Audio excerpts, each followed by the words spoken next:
What's up, everyone? Welcome to the 495th episode of the Pokemon Podcast. It's super effective. I'm your host, SBJ. With me is Greg. Hello.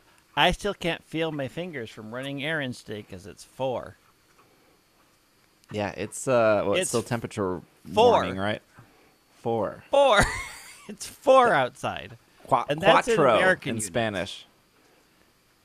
I'm assuming that's cold in Canada units. Oh, wait, spoiler. Sorry. Hi, I'm here too. Rude! Jumping Pengu in. also here. Me. Return of the Pingu. Pingu Strikes Back. Something like that. If you're watching the YouTube version, we have to consistently have one person knitting at all times. Or is that crochet? I am not. I'm crocheting a penguin. Crocheting is because there different are than not knitting. enough in my environment currently. Does Will crochet or does he knit? He knits. I think he does both. I think he does both too. He does I don't know what both, but he's making. knitting That's right like now. what everyone always comments on the YouTube is, what is he making? I think it's a blanket. It's always the same. It's been a blanket for 15 years. He's not done with it. It's never going to be done with It's it. never. That's the thing about knitters and crocheters. They are never done. Excuse, I finish many penguins and things. Are you like many people who are like, I got to the end and then I messed up one part, so I undid the whole thing and started over? I do that, yes. Yeah, see? What? That sounds awful. It's tragic. Got a good Instagram reel out of me unraveling it, though. I don't know, like, if this podcast is a disaster, we just keep going. That's like, we can't unravel it. I mean, here's the thing. We could, we should, we don't. Correct.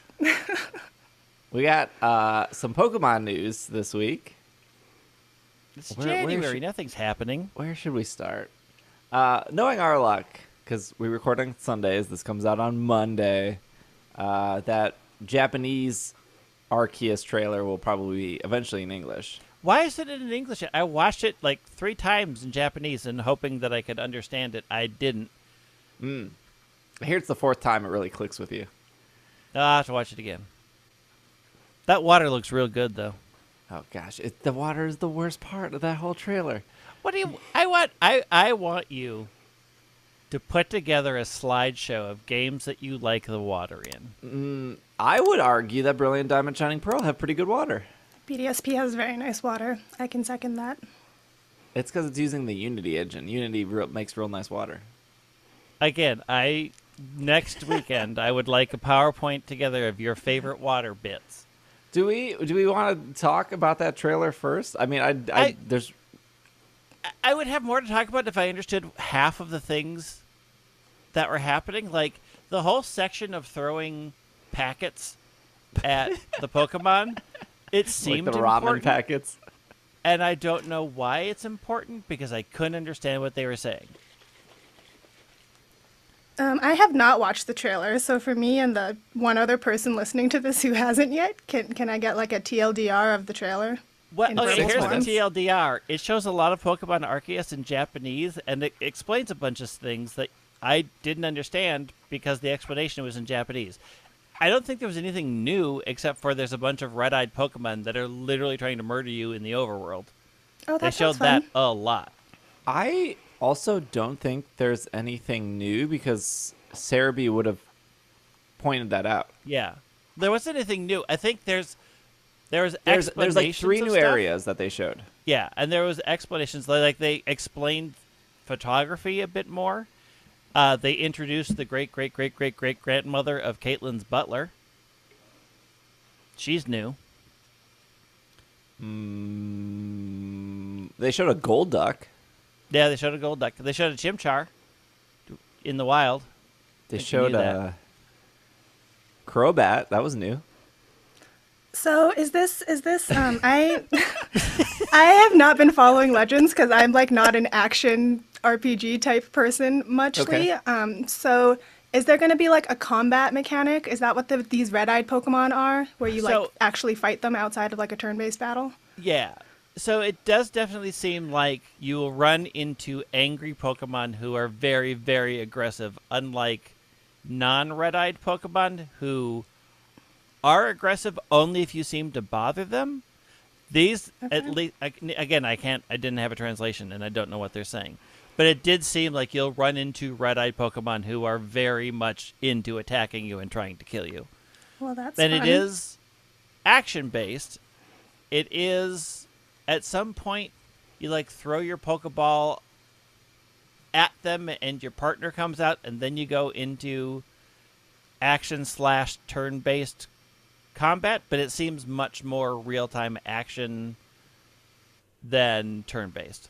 Like, Interesting. did you ever play Chrono Trigger that had the bars that went up, and then when it hit the top of the bar, you got to do an action? It felt like that to me. That was Final Fantasy VII. It's a lot of too. them. Yeah. So it feels a lot like that, like there's a charging, and then you can use an attack. The animations don't look any different than they did in Sword and Shield that I saw in there. They looked the same. Water coming out of the belly button instead of the mouth and things like, and giant jaws for bite instead of like just a bite. There is something with the rotten bags of fruit or whatever they are. Couldn't tell you. They were talking about it for a while in Japanese, and I didn't know it. They showed a citrus berry. They showed a citrus berry. They showed that you need a rock that looks like meat and something else to make Pokeballs. The red rock. You have to make your own Pokeballs in this game? Yeah. Yeah, that's what it Wow. seems like. I mean, you have a God phone, but you still have to make Pokeball. So they brought crafting into Pokemon. Yeah, well, Yeah. yeah. Maybe I will like this game. They showed more of the They showed characters that they had introduced before, but I don't know if they said something new about them because I couldn't understand it. They showed some sweet water. They showed some sweet lava. They went through all the ride Pokemon again. Yeah, they did all the road Pokemon. They did all of the areas again.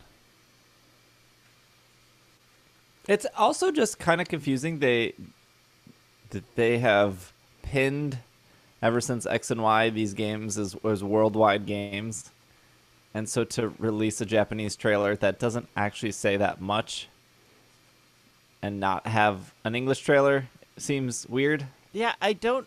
It's like it's a gameplay trailer. Like everywhere I see referred to it as a gameplay trailer, and it does go through aspects of gameplay.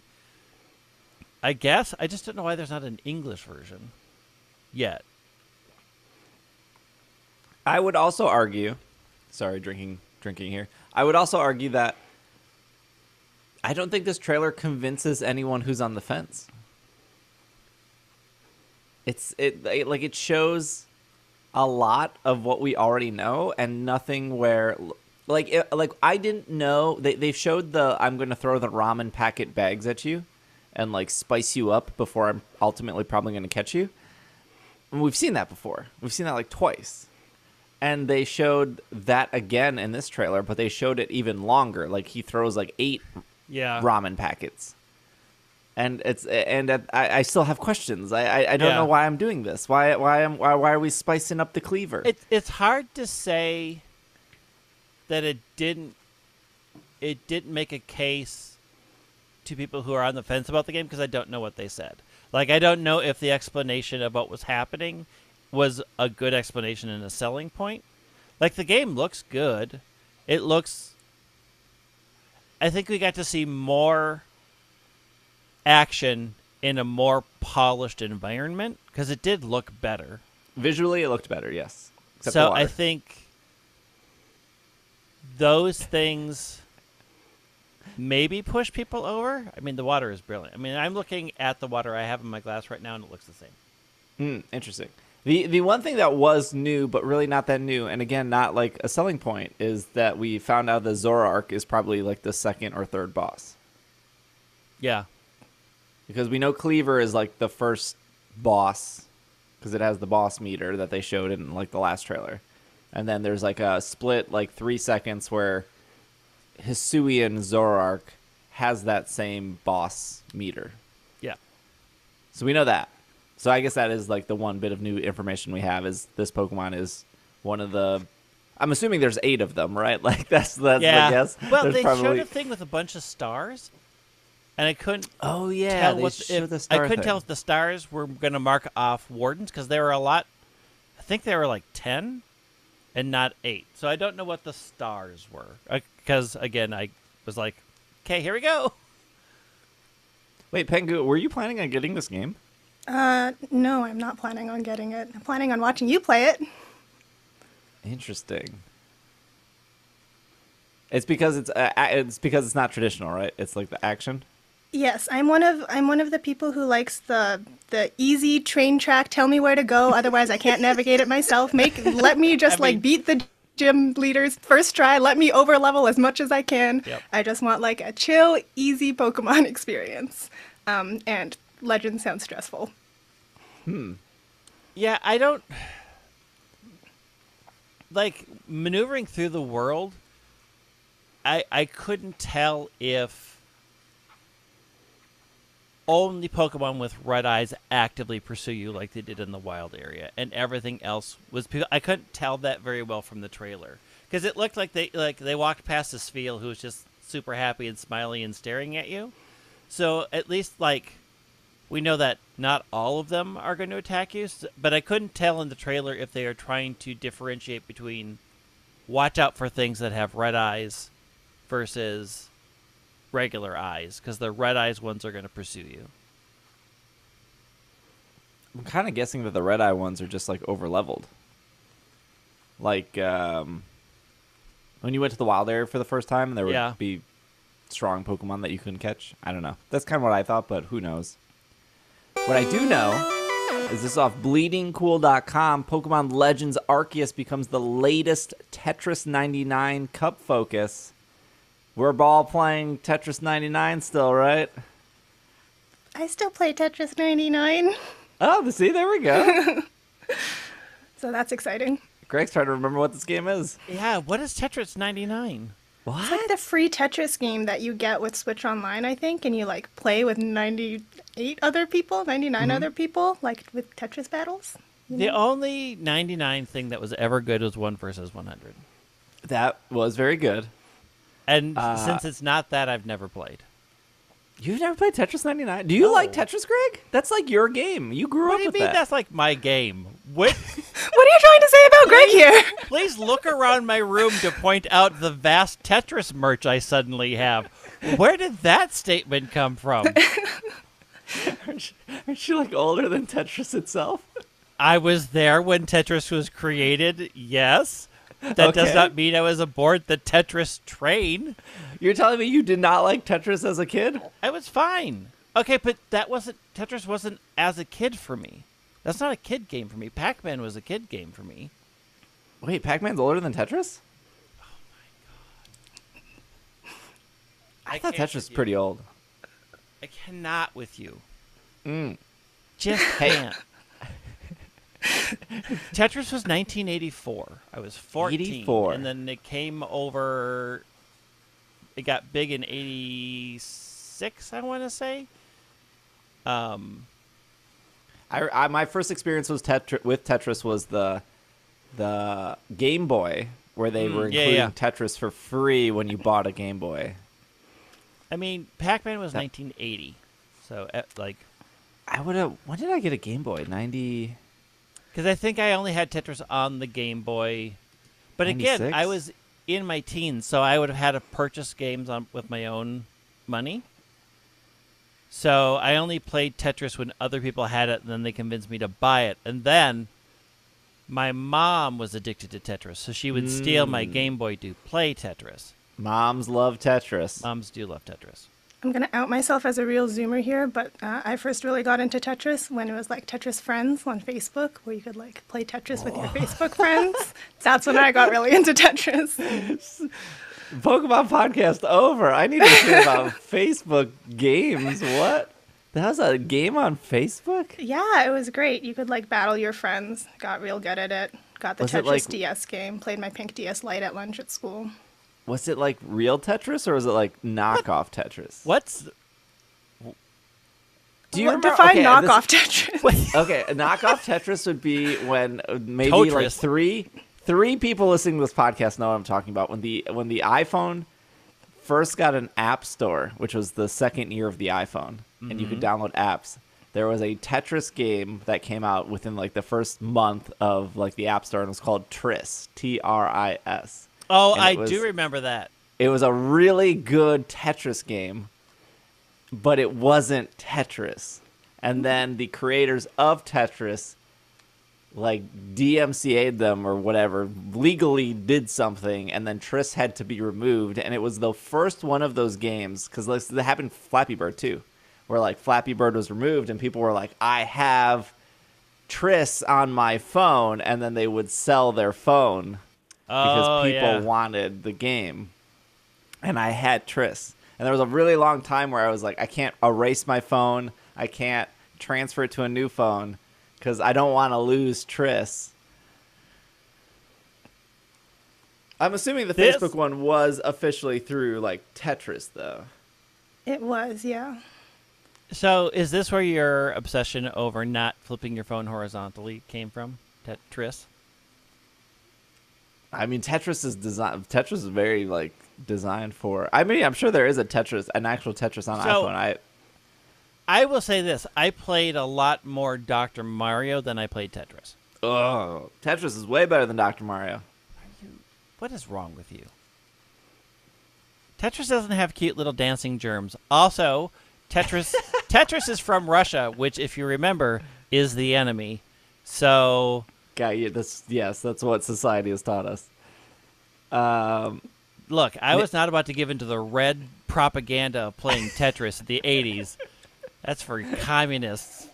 I watched Red Dawn.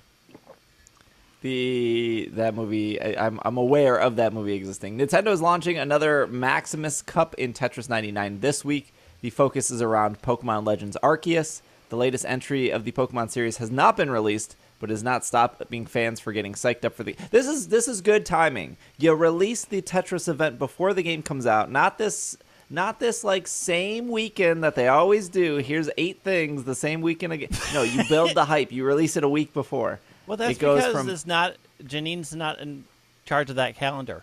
Also, what does that mean? How am I Tetris 99 is going to be like? Is it going to be Pokemon instead of blocks? Like, no, you can explain, Pengu. I'm not going to explain. I was just going to speculate wildly, but it sounds like you actually know the answer. So. Oh, I do. So they'll pick different themes. They've done like Fire Emblem. They did Sword and Shield. We covered this on the podcast. So it's still just normal Tetris, except the background will be Pokemon, and then the music will be Pokemon. That's literally like the only 2 changes. Okay, that's what I was going to speculate wildly. I speculated correctly. How does that convince people to buy this game? Is it supposed to convince people to buy this game? I would like it's just like, yeah. If you're like a Tetris fan and you're like, oh, there's a new Pokemon game coming out, I don't know. Maybe to alert Tetris fans of a new game? Also, this is like bare minimum marketing, right? Like they had to make a wallpaper for Tetris, and they had to like make like 2 different music tracks, like the normal music, and then like you're about to get eliminated music. Like that's really bare bones here. Now, the event is from January 20th through the 24th, and if you get 100 points, and you just get like 5 points for even playing a match, you get to keep the theme after the theme is gone. So it is the sense of urgency.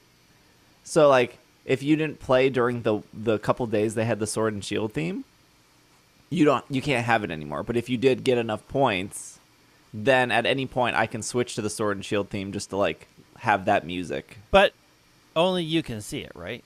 Yeah. Look, there is probably a very hardcore audience out there that wants to collect every Tetris theme that they pump out here. Y'all are wild. Or, if you're someone like Steve who has put 2,000 hours into Sword and Shield and you, heaven forbid, open a new game and miss the Sword and Shield music, you can have it. Yeah. You know what Tetris is lacking? Sword and Shield music. I'm tired of Russia. Bring me to Galar. The Tetris theme song does slap, so I would choose really that good. If given the option. Tetris is one of those games where you're like, I'm really good at Tetris in your immediate friend group, and then you take one step out of that friend group and you realize that you are not. You are good very at bad at Tetris. it. Oh yeah, that's me. Speaking of friends, Converse. That's the shoe of friends wear Converse. Good segue. A+. It's the lifter's shoe. If you're clanging and banging in 2022, the remix. Here Lifter it is. shoe? Oh yeah, we talked about this like 2 weeks ago. That you guys, you want that flat shoes for You need the flat weightlifting. shoes for lifting. This is off IGN. Converse reveals their 25th anniversary Chucks, shirts, hats, and more. I know Greg was going to say something. I would probably argue that technically it's 25 until February 27th, where then they would turn 26. I'm sure they're holding on to that Technically. big announcement to drop in February 26th. They're really saving the best for last here with Converse. So there are 14 products available at Converse.com. I did check this morning. They still did have multiple pairs of these shoes in stock. Some are sold out.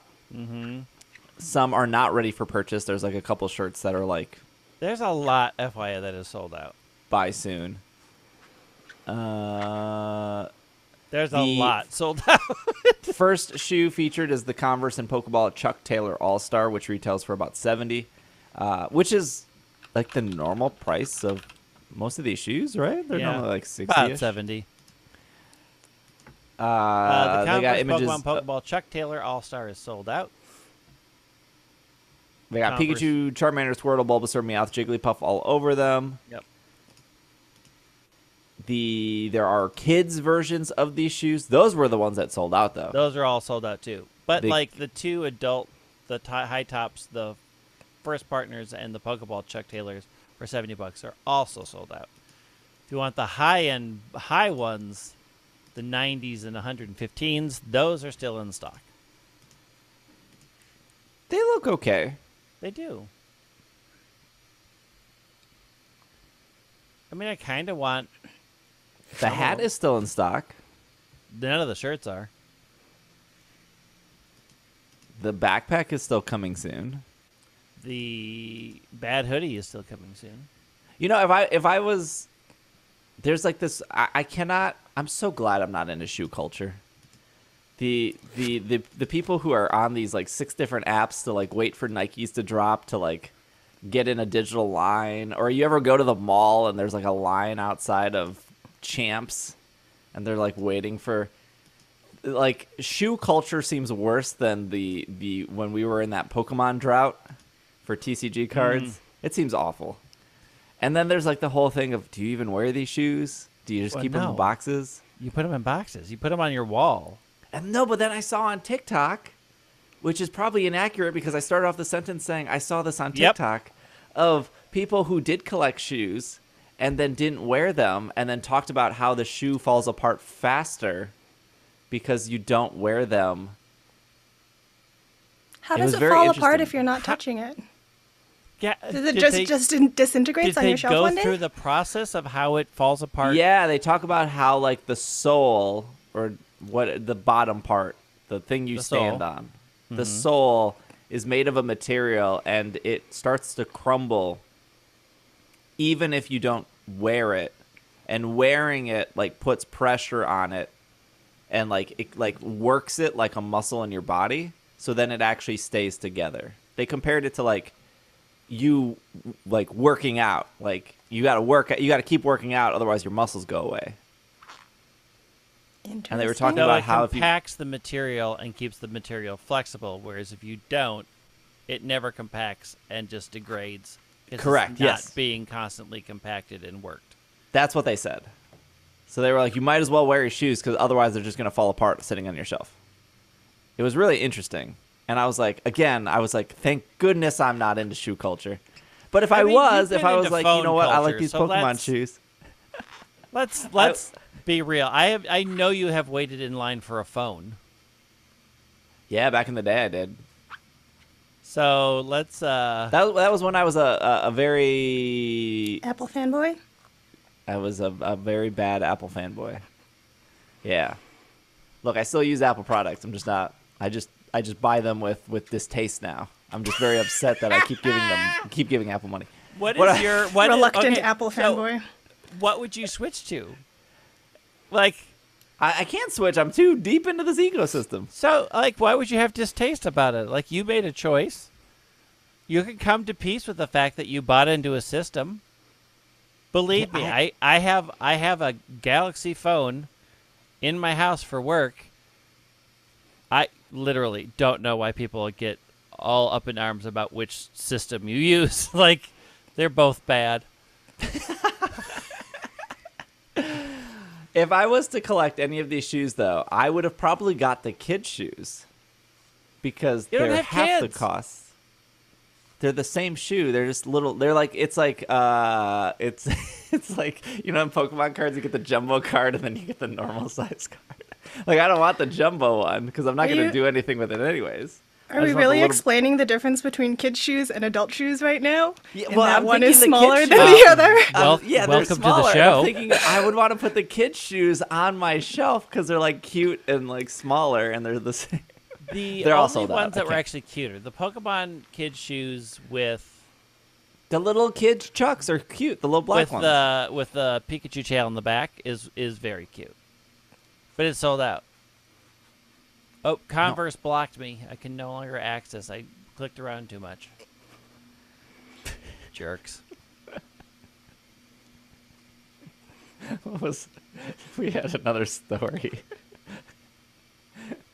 Speaking of the TCG, Pokemon TCG, Leafeon VStar and Glaceon VStar special collections. 2 Eevee Evolution play a starting role in the new VStar special collections. VStar Glaceon and VStar Leafeon are ready to harness the power of Grass and Ice to knock out their competition. These boxes will feature 1 promo card of Leafeon V or Glaceon V, 1 etched promo card of Leafeon V-Star or Glaceon V-Star, 1 etched oversized card, 1 acrylic V-Star marker, and 5 booster packs, which means that these will probably retail for $29.99. Are we past the point where the booster packs that you hate would not be in this set? No, because we have walked into Battle Styles realm, and Battle Styles is the Crimson Invasion of Sword and Shield. Crimson Invasion, properly named. It's an invasion of bad cards that you would have to suffer through. Battle Styles is the Crimson. Battle Styles is okay, bad. Here's the real question. You hate that you purchase Apple, but you never have anything good to say about Pokemon cards? No, there are some good cards. There are some good cards. You hate most sets. Why do you play this game? Most Pokemon sets are bad. Vivid Voltage is a good set. Fusion Strike, bad, even though I just ordered a booster box of Fusion Strike. For everybody at home, what is your criteria for a good or bad set? I would say card count. Okay, so the reason that Fusion Strike is bad is because it's the biggest set ever. So it feels like you have just so much filler. Because it is nothing but filler. So ideally you want a bit of a smaller set, and you want the cards in the set to be like sought after. So the reason Crimson Invasion is bad is because the only card that is sought after was an energy card. I think it was either the fairy or the water energy. It was a hollow version of that. And that card itself ended up being at its peak around $40.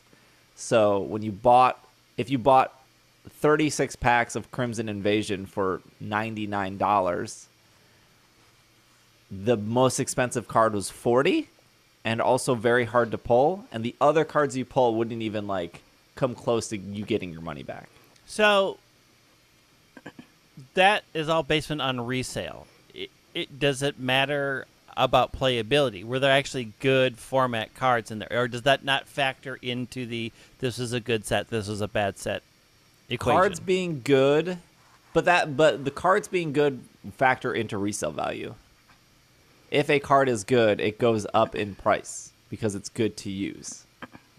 So that kind of like plays like in Battle Styles. I don't think there's like Battle styles would be the Urshifus would be like okay, but they're not terribly expensive themselves because I'm pretty sure they were like tinned. By tinned I mean like you just buy a box and it was like a promo on the box, so it like decreases the price of it, I think.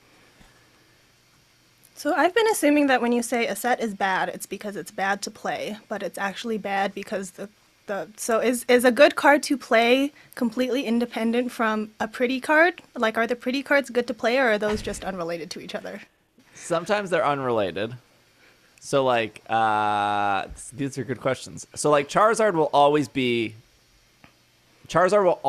a bad card to play, but always will be an expensive card.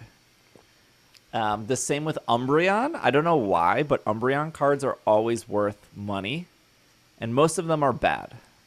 So when you say bad to play, like the abilities are bad, it doesn't do enough, it's too hard to set up. Yeah, usually Charizard cards are like 5 energy, which is way too much, and the move is in itself isn't even good. Okay. Like a lot of cards in the TCG that are good revolve around like 2 to 3 energy. If you're asking for 4 energy, holy cow, it better be one of the most incredible moves you're about to do if you're asking for 4 energy. And if you're asking for 5, you better like instantly win the game when you put on that 5th energy. Like you are asking for a lot. But yeah, a lot of moves a lot of meta will revolve around like a 2 or a 3 energy move or ability. But then there are also Pokemon that always have similar abilities, no matter like whether the card is 6 months old or like 10 years old. Like Vileplume almost always has the same ability, which is like no one can play items anymore. Which if your deck doesn't have items and you're building around that, very good for you because it doesn't matter, and very devastating to your opponent if their deck is very item based. But yeah, but Vileplume and Garbodor, they always have some sort of ability that's like that. And then there's cards like Mew. And Mew is always expensive because people like Mew, but Mew is also always usually a very good card in the TCG. So those two things just kind of stack together.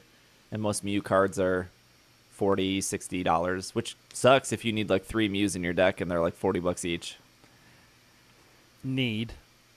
I think Mew is one of the most dominant cards right now in the current What format. about Rainbow Full Art? Rainbow Full Art is like... some people love the rainbow and some people hate the rainbow, like visually. Like I like the way the rainbow stuff looks. Some people anybody hate rainbows? Some people just don't like the way it looks. So sometimes the rainbow cards will be worth more, and sometimes it won't. So it just depends. So, okay. So the people who don't like rainbows win out on when the rainbow cards are worth less. Yeah.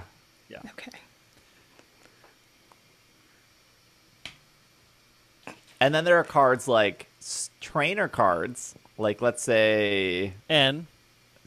Because you back in Black and White, you would always want 4 Ns. Maybe if you were feeling real risky, you would only run 3 Ns, but you would want 4.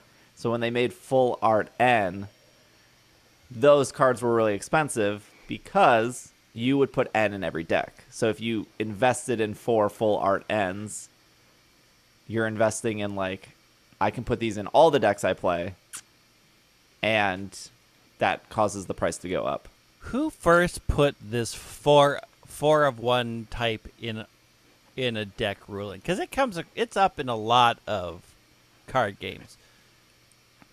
Why did they pick 4? Is it Yu-Gi-Oh! 3? Look, I have no idea about that. I do not want to risk my soul going to the Shadow Realm, so I stay far away from Yu-Gi-Oh!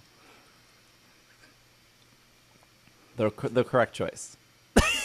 The only TCG deck I've ever played was me and my brother got these like world champion decks many years ago when we played, and I played one where the thing was like you had to discard like 8 million Magikarps, and then you like played a card that was like for every Magikarp you discard, you do an extra 10 damage or whatever.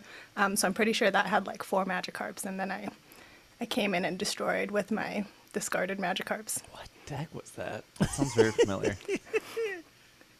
Carp destruction is what we call it.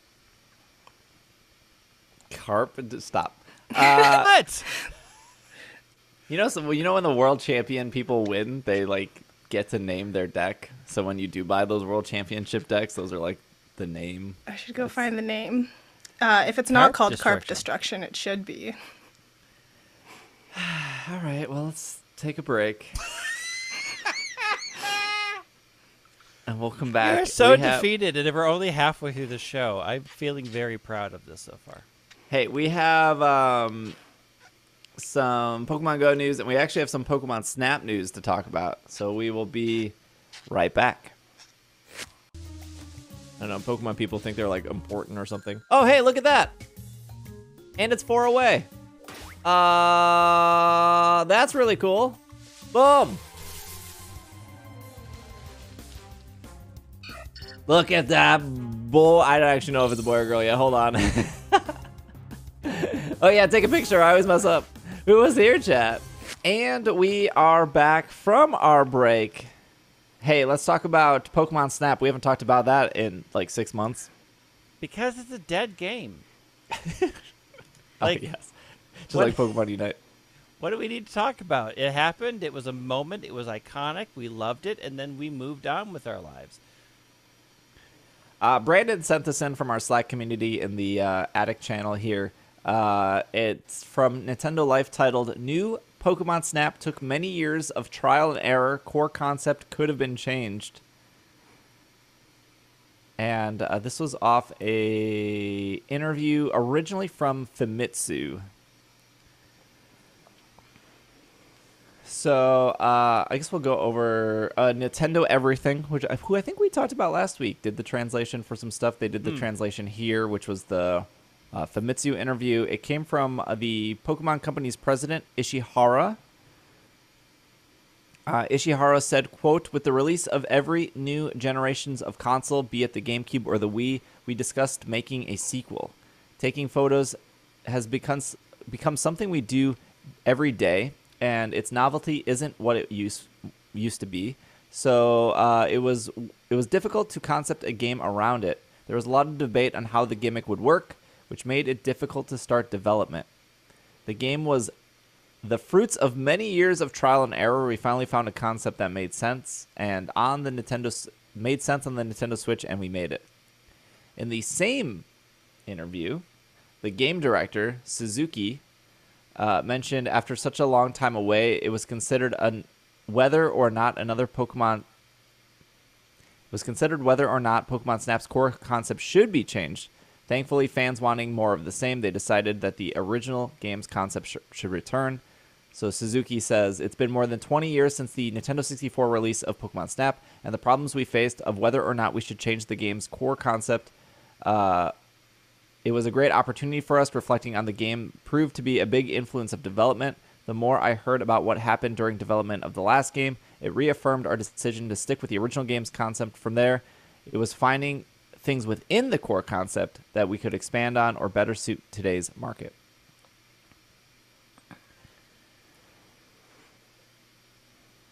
It looks like you have something to say, Greg. It's just that it's like nothing. It's just like a nothing statement. I'm trying to think of like it's like saying, well, we could have changed the core concept. We could be doing a different podcast right now, but ultimately we didn't. And there's no explanation of what it could have been. Like, okay.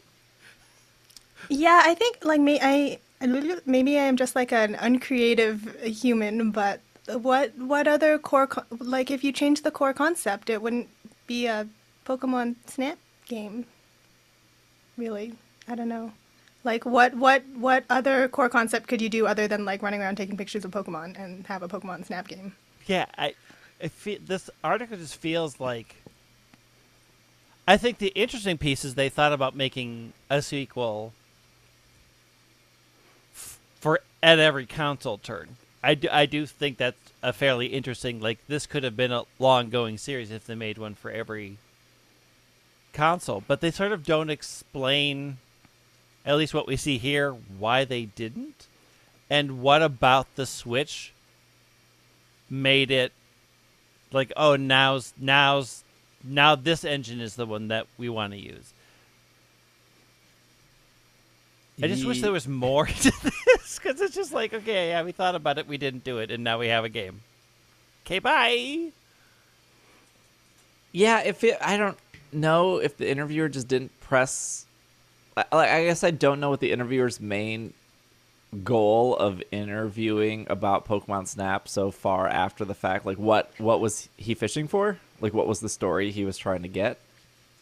Because if you're talking to Ishihara, president of the Pokemon Company, that is hopefully, ideally, the guy that knows everything about Pokemon in the sense of, like, what are we doing this year for our franchise? Like, we know that we've made a Pokemon Dash. Has that been brought up on the table? Are we making a sequel to Pokemon Dash? Are we making a sequel to Puzzle League? Are we making a sequel to Snap? Are we making a sequel to Conquest? Are we making are we doing Brilliant Diamond, Shining Pearl, or are we doing significantly better Platinum? Like, I'm assuming that he has some say, but not to the point where he's like, hey, are you removing HMs from this game? Like, I don't think that's what he's doing, but I can't imagine he hasn't in 20-some years thought about Pokemon Snap. Like, every single year. Yeah. I mean, so I clicked through to Nintendo Everything, and they have more from the interview, which I think is actually more interesting. So, one of the things they said, were they worried about handing it over to Bandai Namco, and they said they had really high hopes that the team would create a new Pokemon Snap because Pokken itself was a great achievement, and they were floored by the amount of detail that they put in the game's background and scenery. They questioned whether the volume of Pokemon and background detail that they included in Pokemon was even necessary, as it was completely unrelated to the core gameplay, but sometimes when playing, they'd get attacked while their eyes were on the background, and they were wondering if that was intentional. And also, Famitsu asked Ishihara if they put any requests while new Pokemon Snap was in development, and Ishihara himself that he said he rarely gave the team any specifics. So I think that detail is really interesting, that they really said, we trust the background and the detail that you made in Pokken, so we are trusting you to make a gorgeous Snap game. And they really, from this at least, seems like they were really fairly hands-off of to what that looked like. I think that's a fairly interesting thing. I still wish I would know why they felt the Switch was now the console to do it. Yeah, I just because maybe the Switch sold incredibly well. I mean, the Wii sold incredibly well. Was the hesitation like? Well, I can no see, one like, wanted to make a Snap game with motion controls? Because Yeah, that I was think- the thing you heard during the Wii Yeah. is like everyone's like, oh, the Wii is the perfect console for Snap because you can look around and it's like, yeah, I guess. Yeah, I think probably motion controls like put into question like what would be interesting with motion controls for this, because a lot of those motion controls weren't intuitive, and the way Snap plays, you were spinning around a lot, so to have to like move away from the screen to switch the I think that would be more problematic than the Switch would with better graphics. I don't doubt that the game was like difficult to make in the sense of how do we make what is ultimately a 6-hour game on the Nintendo 64 that was a rental for a lot of people. Like, it was the go to Blockbuster on Friday night, rent Snap for the weekend, return it on Monday, have a great time. A month later, forget about it, and then wanting to do that experience again. And we were all wrong in like, is this going to be another 6-hour game? And it ended up being a very long game if you were a completionist, or if you like to look for secrets. And it was a very, I think, good time/price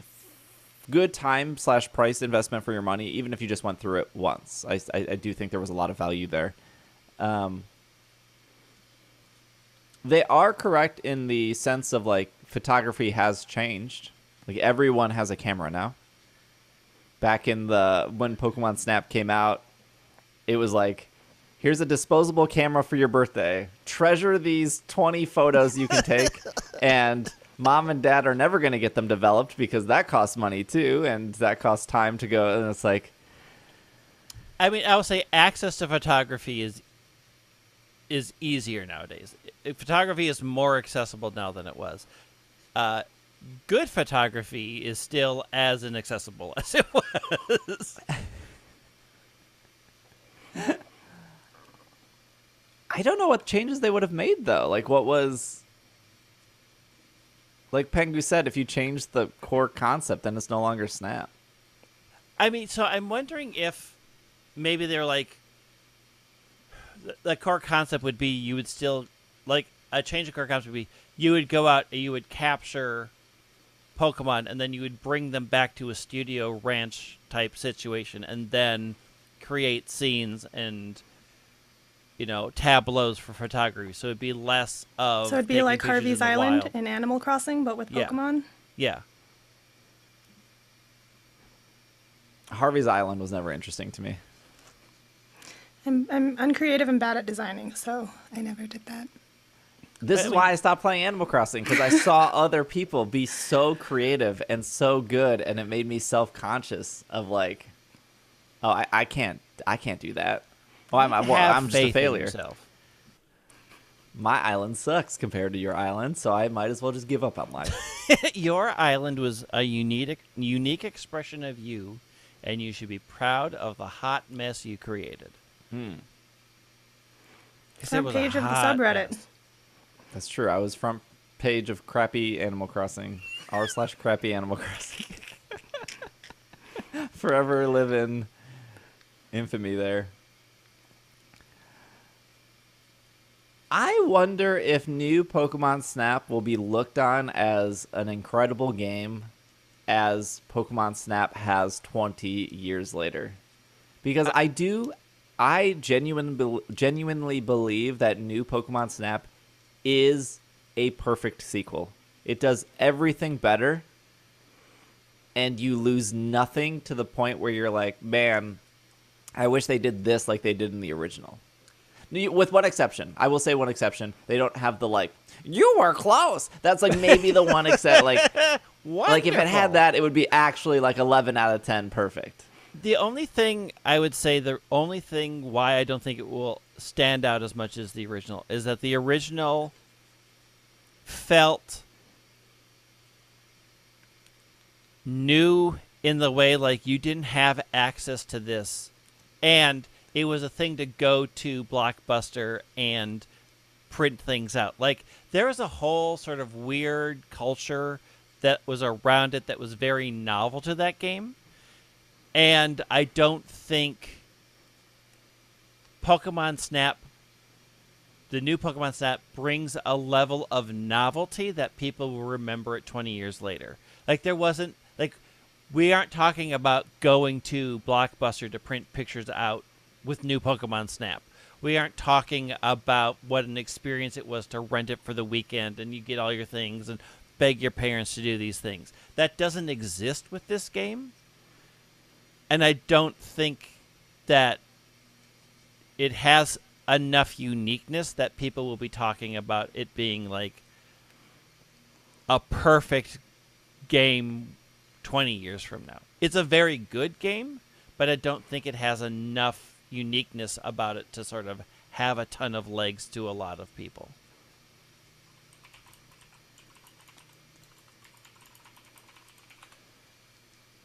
And also, it was rare to see Pokemon in the wild and in 3D, and it is pretty common now. Yeah. You know? Which, those are probably things they thought about. Yeah. It's like the whole, you know, in interviews they said, like, we have no desire to do a stadium because the whole point of stadium was to see Pokemon in 3D battling, and we have that now. So, all right, to shift gears a little bit, Niantic did something weird. They're doing what is called a Classic Community Day, which at first I thought, oh, they already did 2 Charmander Community Days. This would be the second Bulbasaur. That's not that weird. but we're getting 2 community days this month. Wait, what is Spiel is this month, right? Yeah. Spiel is this upcoming weekend? I thought it was the 16th. Is that this upcoming weekend? 16th. Yes, 16th. This upcoming weekend, and then Bulbasaur will be the 22nd. Yep. So as a special treat, we'll be holding a Community Day Classic, bringing back a favorite Bulbasaur. It will have the Frenzy Plant special move. It will have the Community Day research story. So for $1, you'll get a story on it. I think it's the same story that was original. I don't remember if they had stories when Bulbasaur came out. I have no idea. I didn't do it. It's just $1 though, so I don't. You get 3 times the catch XP, incense for 3 hours, snapshots, lure modules will last for 3 hours. There will be the scam box as always for 1,280 Pokecoins. You'll get 50 Ultra Balls, 5 Lucky Eggs, 5-star pieces, Elite Charge TM. 30 Ultra Balls will be available in the shop at no cost. I think it's also interesting to note that it's a shorter time. Oh yeah, this is the specifically 3 hours again. This is the first 3-hour community day since the pandemic started. Yeah. Kitty's like, I'm done with this podcast. He wanted in, then he wanted out. Just like a cat. Is this their way of getting it back to 3 hours? Do they care about that? I wonder if by them moving it to 6 hours, they were like, oh, we made more money because it's longer. But if that was the case, then why would they not have this be 6 hours? I'm curious about the decision, and I'm still burned by the distance change. So if this is like a test to go back to 3 hours, please have learned from before. It is a problem for nobody but you, and you do not need to come up with a fix. To me, it reads as like faithful remake. We're going back to classics. So like we're going back to Bulbasaur and also faithfully remaking the 3-hour community day. It worked so well with Brilliant Diamond Shining Pearl, we decided to ruin this game too. Is it like we're doing 3 hours because now we're giving you 2 a month instead of 1 a month? Like, it does. The time itself does seem weird. Like, that was obviously a conversation that people had. And then you look at the things they did in Pikmin Bloom, which is a Niantic game. Obviously a different team. Like, Niantic has multiple teams. They have, like, their Transformer team. Who knows what's happening with their Harry Potter team. They have their Pikmin team. They have this team. And the first Pikmin community day, it was like 12 hours long, right? It was like... Yeah. Or it was 10. It was like from 10... No, it was 10 a.m. to 10 p.m., right? Yeah. Or something like that. It was 12 hours. And then there was issues in New Zealand. So, classic Niantic, messing up New Zealand for every game they do. Thank you to everyone who lives in New Zealand to suffer for the rest of the world. You're appreciated. Canary in the coal mine. And then the next community day, they were just like, it's just 24 hours. It's just the full day. And there's part of me that's like, let's just make it 24 hours so as many people can play. But then the other part of me is like, I liked that they force players to play at the same time, because then you do get that sense of community. You do see all the people at the park at the same time because there is a window that they need to play in.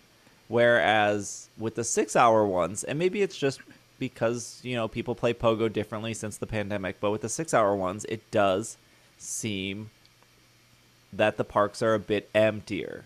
That it doesn't seem like raids fill up as fast because it is so spread out, right? I normally start my community day an hour in, right? Because it's 6 hours now, so I usually miss the first hour because I'm. I like the longer days. I was talking to a friend about this. You know, when it was 3 hours and I was playing with my old group of friends, it would be.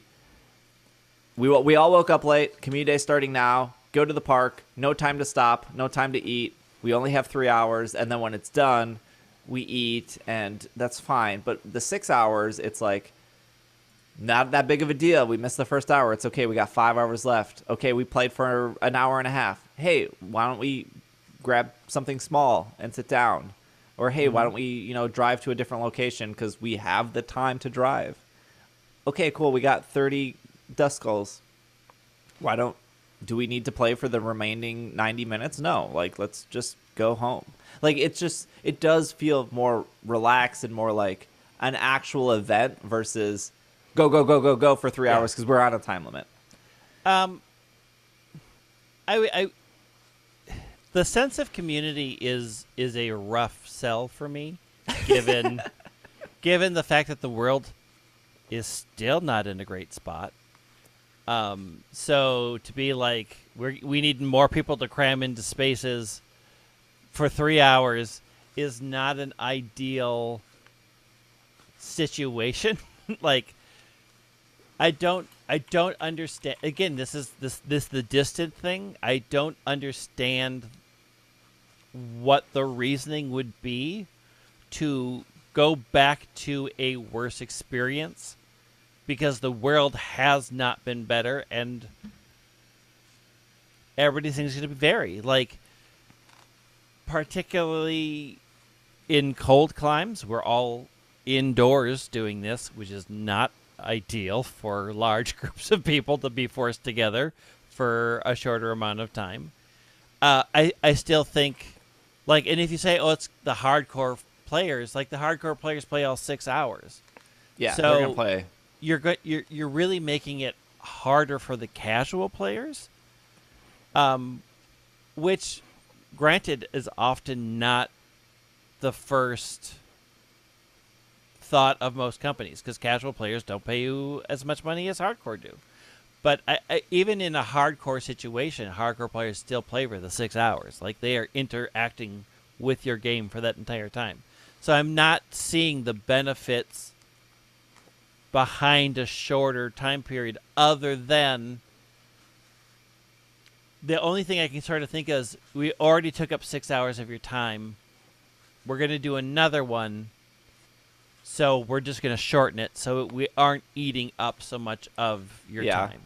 And that I'm slightly okay with, because there's 2 and it is a makeup event. Like, if this was, like, if we find out in February the main community day is only now going to be 3 hours, that's going to be a problem for me.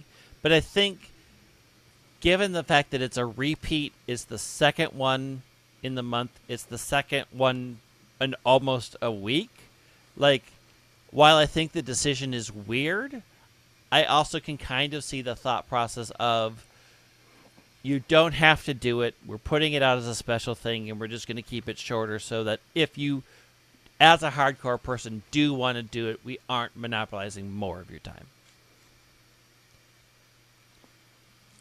Yeah, to me it seems like a combination of we're gonna like go really back to classic faithful remake and do the thing, and also like it's being treated as a separate bonus thing rather than a community day in and of itself, which kind of makes sense to me, I guess, although I have never done a 3-day community day because I only started playing Pogo about a year ago, so I don't really have the experience to judge between them.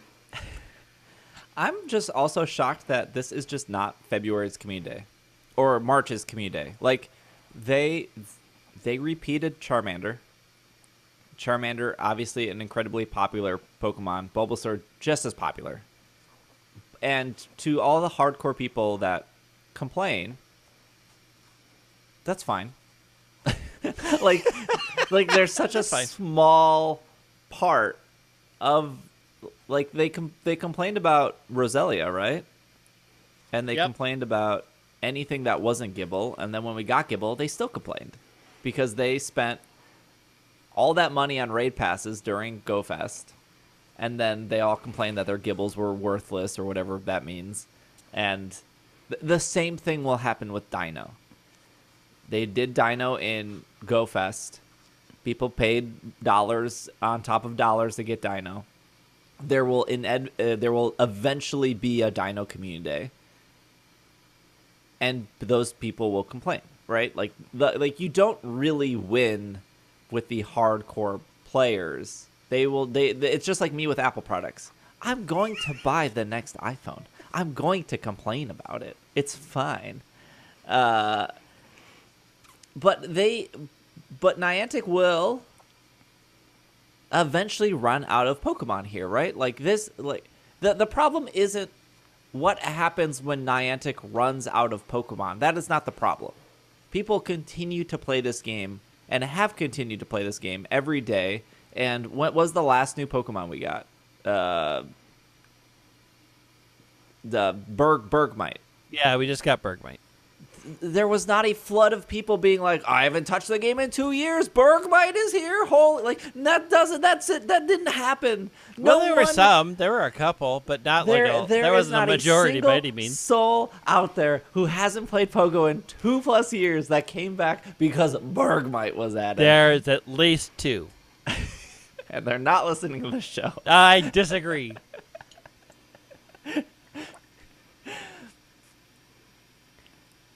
Bulbasaur hasn't been a community day in, 3+ years? So, in my head, like... Are we going to count Kanto Tour?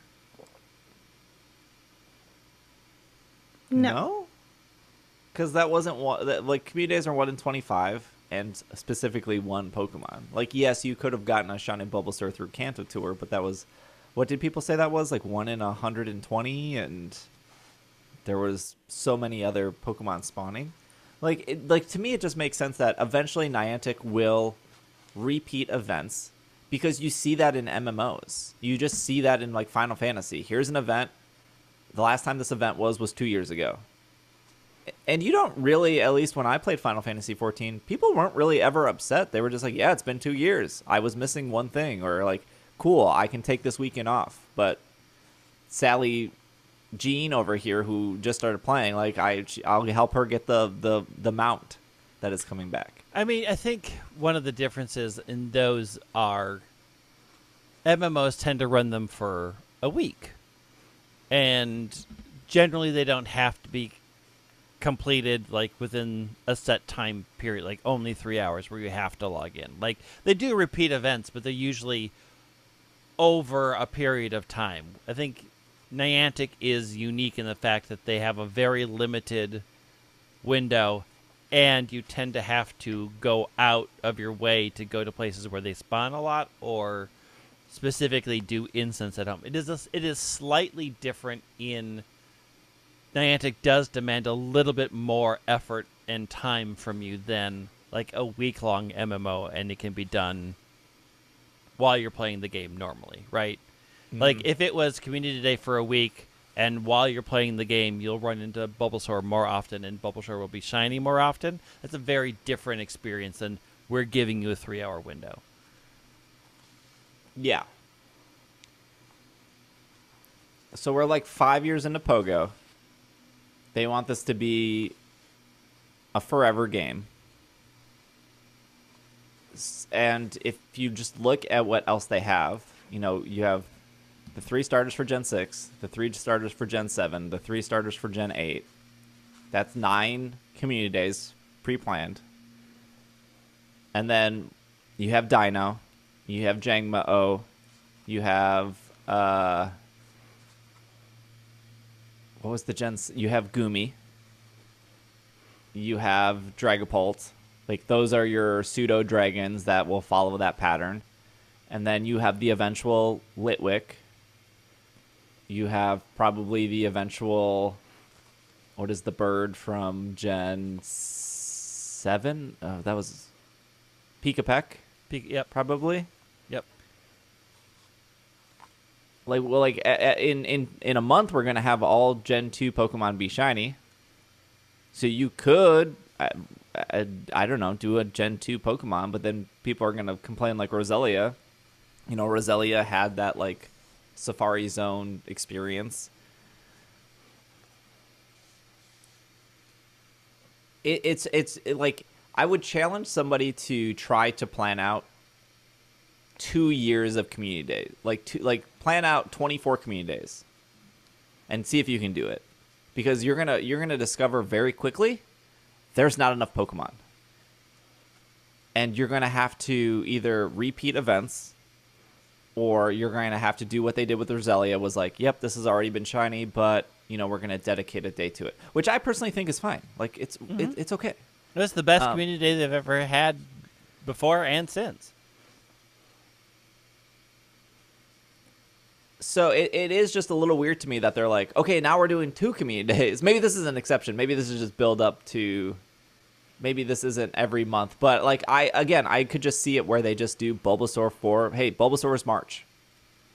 Sorry, it's a repeat. You'll get something new and exciting for April. But Yeah, I think repeats are okay too. I feel like this is a test to see how people will handle 2 community days in a month, given that one is a repeat. I would bet money that the Bulbasaur community day would be more popular than this field, because it's Bulbasaur and it's Gen 1. Even though it's a repeat. The only thing that bothers me is that Charmander had 2 and Bulbasaur is having this one, and it's not consistent, and I like things to be consistent and the same, and it annoys me that it is not. Patterns. Well, technically, the first Charmander was 3. The second Charmander was 6, right? Yeah, the second Charmander was 6. But the second Charmander was voted upon, right? It was like Diglett, Zubat, Charmander, or yeah. Dratini or something? Yeah, that vote process, that made me so mad. Okay, but then that means that was its own thing, which means that they would have to do another Back to Classic for Charmander, and then that would be a third Charmander. Yeah, Back to Classic for Squirtle. So, I mean, since it is the season of Heritage, which is 3 months, right? Like, each of the seasons lasts 3 months. Yeah. Do we think it's going to be... Oh, 1 classic per season. Right. Or is it going to be, this is the Heritage one, so we're going to redo Bulbasaur, Charmander, Squirtle, January, February, March. That's Heritage season. Oh. And I then would it's be going okay to be with that. some That fits. other thing. Like, if the next season's the season of dragons or whatever, then they're going to bring back Dratini, Dratini Community Day as the second one. But also, why haven't we just had a community that's like, here's all 3 starters. They're all spawning in the wild. Good luck. Like, Because that would then be a that's fine 3 community days that you don't have in the future. True. You're gonna Right. milk it. I definitely feel like this throwback for this season is a test. I think they are testing to see how people will tolerate having a second throwback or flashback or retro or whatever you want to call it. I think it's a bad test, though. You're putting an incredibly popular Gen 1 Pokemon, easily one of the most popular Gen 1 Pokemons, against Spheal. You say that, and Charizard is right there winning every poll that Bulbasaur isn't on. There is, if we're talking like top Pokemon of Gen 1, Bulbasaur, Charmander, Squirtle are top. They just are. Yeah, but it goes Charmander, Squirtle, Bulbasaur. No, I think Bulbasaur is not. I would say Bulbasaur is second on that list. Like Charmander, Bulbasaur, Squirtle. Squirtle Squad would beg to differ. People were up in arms. The difference between Charmander, we're getting really in the weeds here, is people like Charmander and people like Charizard. People like Bulbasaur. Don't get me wrong. There are people that like Venusaur, but Venusaur's popularity compared to Charizard, not even the same book. Like Charizard is up there, and It's a Bulbasaur flying and dragon Charmander instead of a are weird flower up there. toad. Blastoise also up there too, but like not on the same pedestal that Charizard's on. All right, last bit of news here is get ready to rock and roll during the Season of Heritage Mountains of Power event. The story continues here. There will be, for this event, half the walking distance to earn hearts for your buddy. There will be new timed research. Wild encounters will include Zubat, Machop, Geodude, Slugma, Nosepass, Barboach. All of those can be shiny. If you're lucky, you can encounter an Onix or a Ferocity. Both can be shiny. Raids are all bad. Skip them all. Mega... They're not all bad. Who is doing a 3-star Dawn fan raid? Dawn fan? If you have the time and energy to spend $1 on a Dawn fan, please consider subscribing to our Patreon and not using that money on a 3-star Dawn fan. Are you giving out Dawn fans for $1? I will for every new patron, if you're looking for Dawn fan, I will name one for you. I will trade. Possibly could be lucky. Hey, you never know. Get a Dawn fan from me, could be lucky. Mega Aerodactyls down raids, that's new. This Shiny Absol and 3-star raids. Okay, here's the hot tip. Don't do any Absol raids. You're probably thinking to yourself, I don't have Shiny Absol yet. Absol's Mega has not been released. Meaning that if you're grinding Absol raids for Shiny, which, gosh, Absol's been Shiny for what, almost 4 years now at this point? If you're grinding Absol raids for Shiny, you're going to have to re-grind it for Mega. It's going to be the same odds when it's Mega. Ignore all Absol raids. Wait Why would till you it's have to Mega. re-grind it? If you have a Shiny Absol, you just need to get Absol Mega Energy. Yeah, but then you're doing like at least 3 to 4 Mega Absol raids to get the energy for the Mega.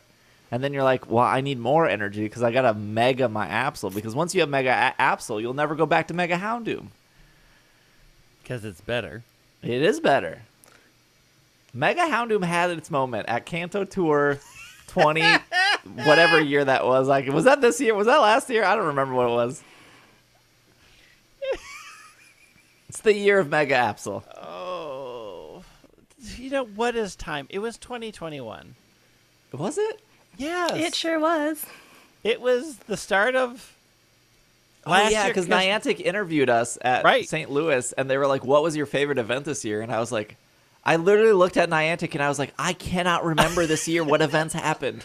Give me a list. Well, I'll tell you which one I liked. The easy thing to remember was nothing happened in 2020. So if there was an event, it happened in 2021. No one should ever be doing Ursaring, Donphan, Medicham, or Absol. What if your favorite Pokemon is Ursaring, and you want Mega Ursaring to come out? Pokemon is Ursaring, and you've waited 4 years to this point to grind Ursaring. What is our question of the week?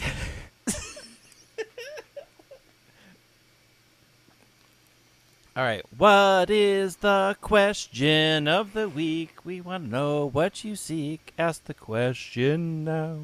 I try to buy you time, and you are never prepared. I'm prepared. Why do we have repeat questions? Because we don't get to them. Which? No, I thought we answered this one that Brandon asked. We picked for ourselves, but not for the other hosts. Chris says, what character, human or Pokemon from the games deserves a movie fleshing out their story? That's actually a good question.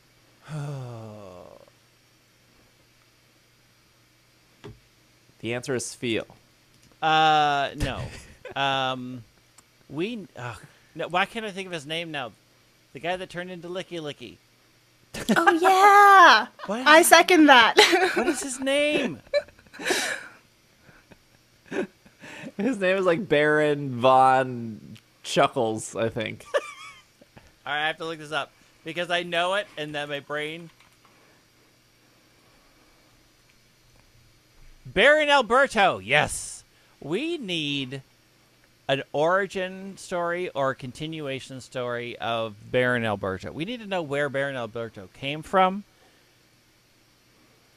After being a Licky Licky, did he dream about becoming a Licky Licky master? Did he want to be a Licky Licky again? Did he change his hairstyle because his hairstyle made him look like a Pidgey? There's a lot of questions around Baron Alberto that I think we need answers. I think we need more background and story on Tobias. How did he get Darkrai? Where did he get the Latios? What actually? Why is he wearing a cape?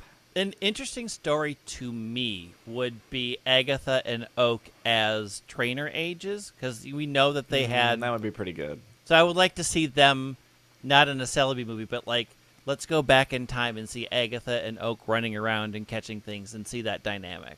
I think that would be a fun movie. After the Baron Alberto movie.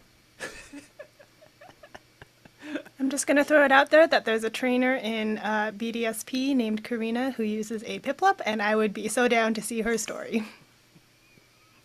It's just Not your to be life. confused with the Karina in X and Y, who is just very obnoxious. Who we know that is everyone's favorite gym trainer. If there was a they paired her, they pushed Lucario to the moon. They still do. But then, for whatever reason, they were like, let's push this roller skating girl to the moon as well. They really jam her down your throat that entire game. Everybody loves the X Games. Somebody at Game Freak finally discovered extreme sports.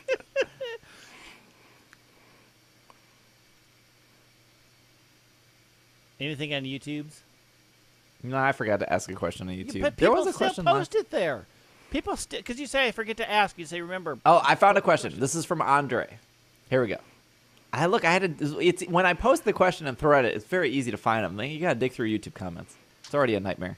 Hey, if you're watching on YouTube, like and subscribe. What RPG mechanic would you want incorporated into a mainline game that hasn't been implemented to date and is working well in another RPG? Good example if you have them. I do have an example, but I'll go last. Did they give an example of what they were talking about? No. They said if you have an example, give it. Oh. I've played a lot of JRPGs, so I feel like I have a couple. But there's one that stands out to me. So, okay. One thing that I would like to see implemented in Pokemon games is a job system where, much like, because I like job systems. Like, I like Final Fantasy XIV where you can switch jobs. I like that in Final Fantasy games. But, like, you could pick up a specific job. Like, I'm going to pick the Pokemon breeder job, so therefore I can hatch and make eggs better and get better EVs. Like, a job type system where your trainer customization affects the game more than cosmetically. I think for me, I would like to see like different skills that you could level up as a trainer. So like, if you like catch more Pokemon, you like level up your catching skill, and as you level up that skill, it makes it easier to catch, or like level up your breeding skill to like take less steps or something like that. I think that'd be cool. Gosh, that is actually really good. That was in like Grand Theft Auto, I think, or Saints Row, It's where in a if lot you, of like, games. if you like jumped a lot, your jumping would be better. And some people would just like turbo like all night, so then they like maximize their jump. I do like that a lot. The thing I was thinking of is what Bravely Default does. They do two things.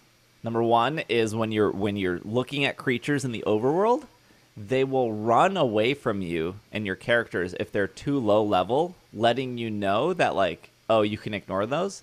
And if they're higher level, and they do the thing where if it's higher level, you'll just get significantly more experience.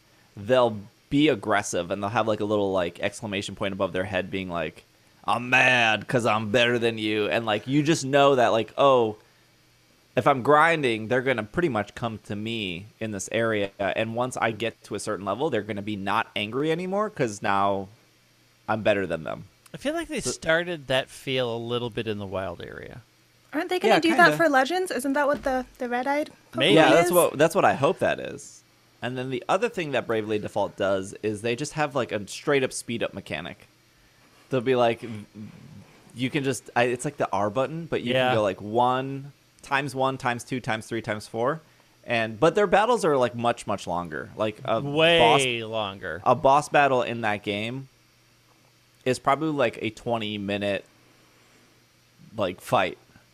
And there's always like a break point in the fight where the fight changes, and that's usually where you like lose. So it is frustrating to get like 15 minutes in the fight, and then you're in the final stage, and then they like wipe your party, and you're like, oh, I don't want to do this again. I mean, Bravely Default also has very specific moves and patterns to defeat enemies, so like it's easy to be like, I have to fight this 14 times, and I need to fly through it. But I would like a speed up mechanic for certain things. There are very weird people out there that like the grind in Pokemon. There's and a lot those of people people who like grinding. those people are those people are the ones that are very into Diamond and Pearl because it's a very grindy game. There's no doubt. But also, like, I don't think it would be if you want your game to be grindy. If that's what you're setting out to be, it would be nice to have a fast forward mechanic because Bravely Default is a grindy game, and it did at a certain point get to me where it's like, okay, gotta grind for a bit. But the like speed up mechanic was like really nice because you're not gonna change the way you think about grinding. You're just like, I'm gonna have to go in, knock out these, go back, heal, come back out, grind. I feel like this is another episode of It Should Have Been a Toggle. That should be a toggle. But Bravely Default is a very grindy game. Like, and that's part of the storyline. Like, the grind is built into the game for a very specific reason for that one.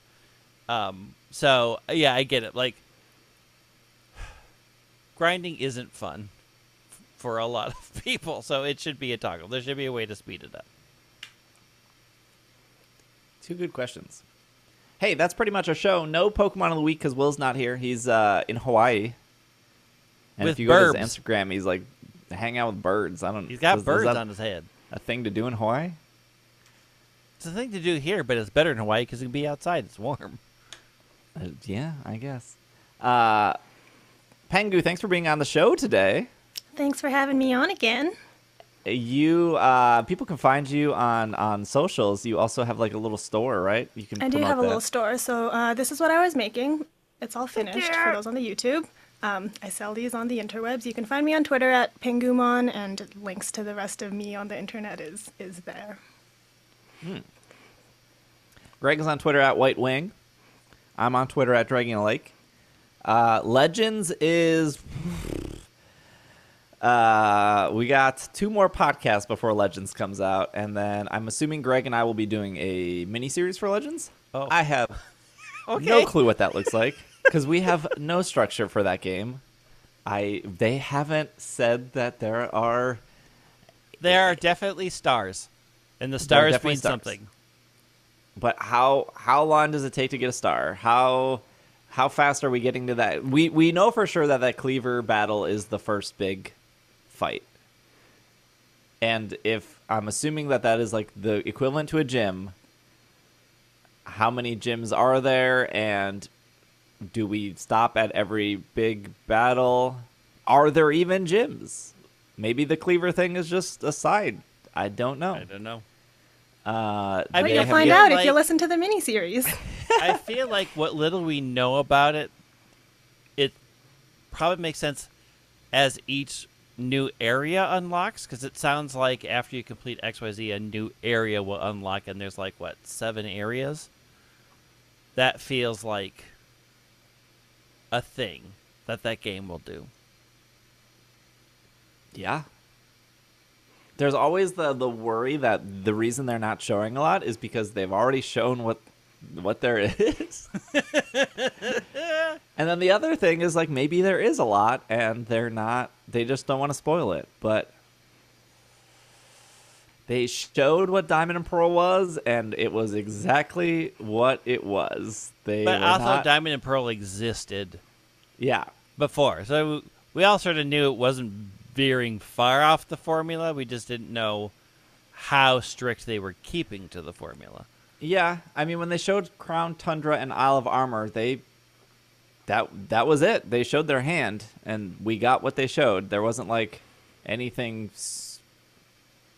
that was like shocking when I went to the Crown Tundra, and I was like, oh my gosh, what a crazy spoiler here. It was like, this is what they showed us, and this is what we got. Yeah, I feel like we had a little bit more mystery with Sword and Shield. I don't know. It's hard to say. I'm more curious what that trailer says in English, because I want to know how much they actually said. Yeah. Well, I'm sure we'll get something this week. I'm sure that trailer will get translated, or we'll get like a reduced, like 3-minute English trailer that kind of cuts the fat, or we get something new altogether. But we'll talk about that next week. Thank you guys so much for listening. Thank you for making it to the end. I did take the last week off Twitch, so if you're listening to this on Monday morning, I will be back on Twitch for the week, starting on 6 p.m. Central Time on Monday, January 10th. Do we have a special secret word? Ooh, what is it? What is the secret word this week? Pengu, you can pick. You brought it up. Tetris 99. Oh boy, this is what happens. I'm gonna forget, and then people are gonna spam Tetris. I'm gonna go, why are you guys talking about Tetris? At least it's not butt flap. Last time it was butt flap. That was Butt also flap very confusing. was a good word, and I will not tolerate anything to the otherwise. So it's Tetris 99 butt flap. Great. I'm down. I'm for it. Perfect. We will see you all next week. Thank you for listening. Follow on socials, PKMNcast, Twitter, TikTok, Instagram, YouTube, all that stuff. Thanks for watching on YouTube if you did. Thanks for listening on your podcast app if you did. Thanks for making it to the end. We will see you all next week. This has been another episode of the Pokemon Podcast, and we are Super duper effective. Yeah. Super seasoning packets.